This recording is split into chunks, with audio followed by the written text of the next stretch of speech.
ভারতের শিল্পপতি সঞ্জয় কাপুরের আকস্মিক মৃত্যুর পর প্রায় ৩০,০০০ কোটি রুপির সম্পত্তি নিয়ে পরিবারে শুরু হয়েছে বড় ষড়যন্ত্র।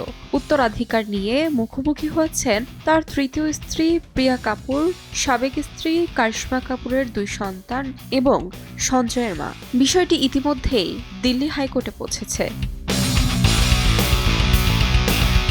সম্প্রতি প্রিয়া কাপুর আরিয়াস ইনভেস্টমেন্টের পরিচালক হিসেবে দিল্লির অটো কম্পোনেন্ট ম্যানুফ্যাকচারার্স অ্যাসোসিয়েশনের বৈঠকে যোগ দিয়ে চমকে দেন সবাইকে।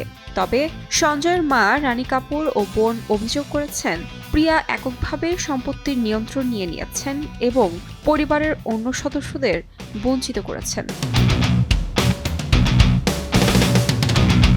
সঞ্জয়ের মৃত্যুর মাত্র ৭ সপ্তাহ পর একটি উইল সামনে আসে, যা লেখা হয়েছিল মৃত্যুর ১১ সপ্তাহ আগে। ওই উইলে পুরো ব্যক্তিগত সম্পত্তি প্রিয়ার নামে করা হয়েছে, সন্তানদের কোনো অংশ রাখা হয়নি।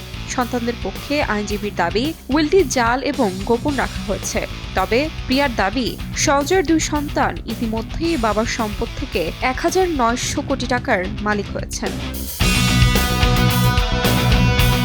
চাঞ্চল্যকর এই মামলা শেষ পর্যন্ত কোন দিকে গড়ায় সেটি এখন দেখার অপেক্ষায়।